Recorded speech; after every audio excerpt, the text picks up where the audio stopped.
Driving a car is a pretty big thing here in America since people don't usually walk anywhere since the distances are so great, so you need to drive a car. Now, I'm going to show you how to drive a manual transmission car, which is different than an automatic transmission car. But the first question many of you might ask in driving a manual transmission car is why? Because in an automatic car, you can just sit there and use the gas and the brake, and you don't even need to shift. So, in a manual transmission car, you need to shift, and it's all more complicated.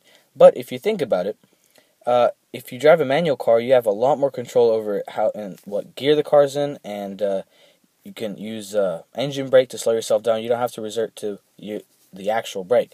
So, manual transmission car has many advantages. But I'm just going to go over a brief overview of how to drive the car. I'm not going to show you exactly how, because it would take way too long. But this is just a brief overview of how to start and shift. Okay, so the first thing I'm going to show you about driving a manual transmission car is the pedals. Now, as you can see here, this car has 3 pedals since it's a manual car. Now, on the right you have the gas pedal, and in the middle you have the brake pedal, just like in your mom's minivan. But on the left hand side you have this magical pedal called the clutch, which disengages the engine from the wheels. So if you press the clutch out and you rev the engine, nothing will happen. Now right here is the gear shifter. It's not like in automatic cars where there's park. It just has first, second, third, fifth, and sixth, and reverse. And neutral is here in the middle where you can wiggle it back and forth. When the car is moving, remember, if it's in a gear, to keep the clutch pressed out, because if you let go of the clutch, the car will die, otherwise known as stalling. And, well, yeah. I'll just go through the gears. That's second, third, fourth, fifth, and sixth. And in this car, for reverse, you need to press it down and all the way to the left and up.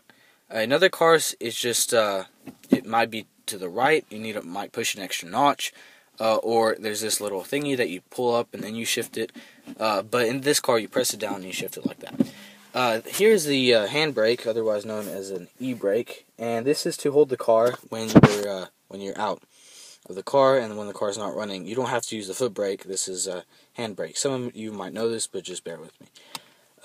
And to start the car, you would have to depress the clutch in American models, right there.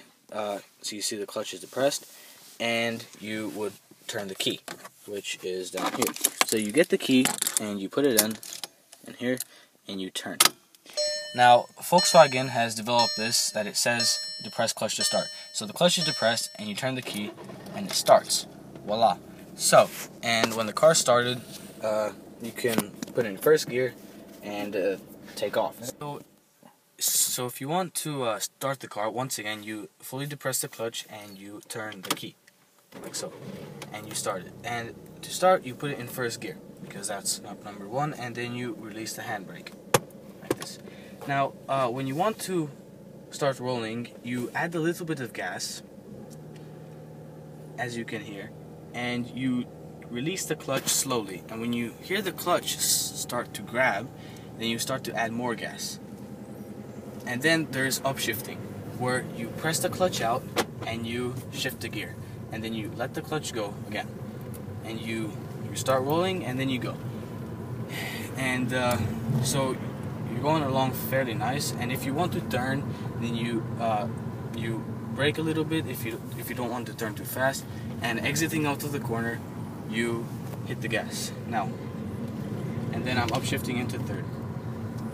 Now, if you're going into a corner too fast, you might want to downshift, in which case you push out the clutch and you downshift into second gear, and you use the engine brake, because this puts less strain on your brake pads. And you turn slowly, like this, and then you go.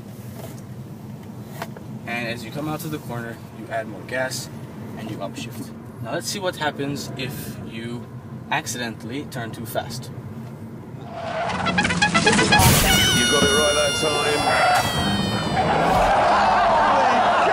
time. Or you could be a little bit less lucky. Remember your driving instructor telling you not to take corners too fast?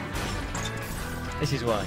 Now, if you want to go into reverse, which is also an important thing, as I showed you, you press down in this car and all the way to the left and forward. Now, to go in reverse, you need to look back because that's obviously where you're going. And it's the same way as first gear. You gently press the gas until you hear it a little bit, and you gently let go of the clutch. The only other thing is that you do not upshift or downshift since it's reverse. And you're going, and that's pretty much how you reverse. Now, if you want to start a little bit faster, you could always let go of the clutch faster and add more gas. So now in this case, if I'm going to add more gas and let go of the clutch faster, as you can see, you start faster. Now once again, turning, you brake a little bit, and you don't want to let the clutch up when you're going slow because the engine might stall on you, and that's not good. So if you always want to stay in your lane, obviously, and keep both hands on the wheel and look forward. Always check your mirrors and going along. Now, if you want to turn, once again, you in second gear, and you go like this.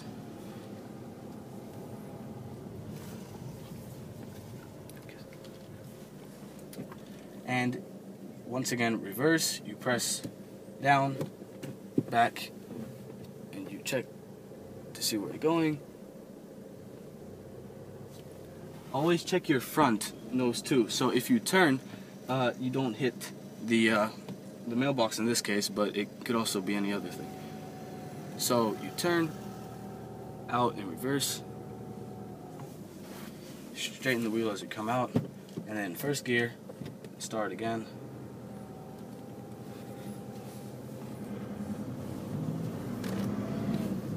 And that's how you drive a car.